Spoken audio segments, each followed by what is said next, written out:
the best place to start our conversation is to talk a little bit about what the hero section of the homepage actually is. So, you see hero images all the time on websites or hero sections where it's the first impression. So it's the first thing users see when they first come onto the site. And that's why we put a lot of importance into this when we're looking at the design.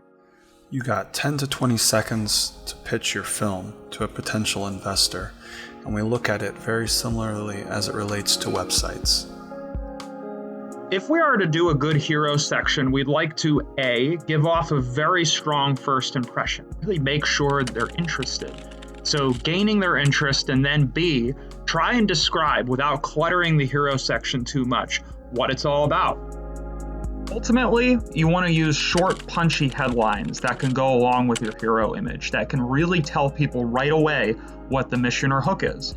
You want something that can sum up in just a few words what that hook is, so choose your words carefully.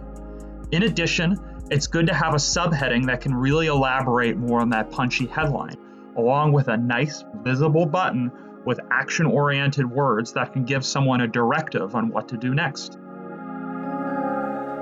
Especially in today's day and age where users are inundated with thousands upon thousands of images moving at a fast pace, you don't want to, on your website, clutter that home page.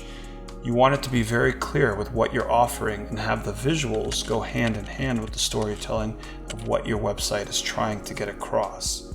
This is something that we prioritize here at Design in DC.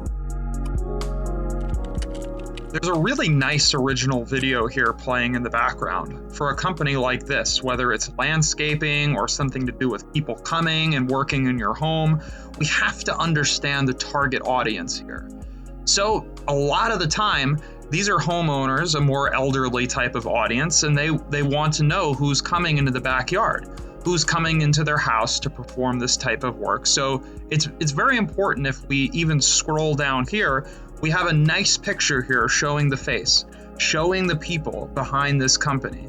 We've noticed up to 10 to 15% increase actually from going from stock photography to real photography. We saw a 10% increase in conversions just by doing that. And then we saw a further increase by doing original video. So from going from stock photography to real video. That's one of the reasons why we felt like video content and having that as one of the pillars of our company was so vital and important. And sometimes just adding one real clip, like one original clip into the mix of the stock can go a really long way. It saves on budget because we're not doing fully stock, but we still have something that is sourced properly, that has a little bit of that original imagery in there, and it comes out for a really nice finished product.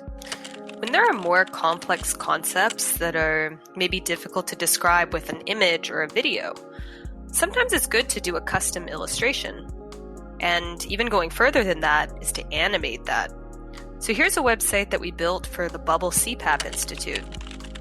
We thought it'd be a good way to help users understand what CPAP is through the use of illustration and animation. Yeah, I absolutely agree. And I see this happen a lot of times now with infographics as well, where you may be bringing in thoughts or bringing together a message in steps or in chunks. And so you can take an infographic and slice it up and bring it in through animation to really speak to the point and I guess carry the user through your thought process, right? Yeah, most definitely. There's a multitude of effects, and they're always evolving. There's so many that I couldn't go through the list of all of them.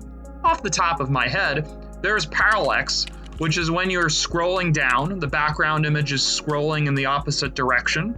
There's the Ken Burns effect, which is similar to the Use ITC website. Essentially, they're not adding into the content, but more into the experience and creating a more visually pleasing experience. Thanks, guys, for helping me out today. It's been a great partnership between us, and we look forward to working with you guys well on into the future.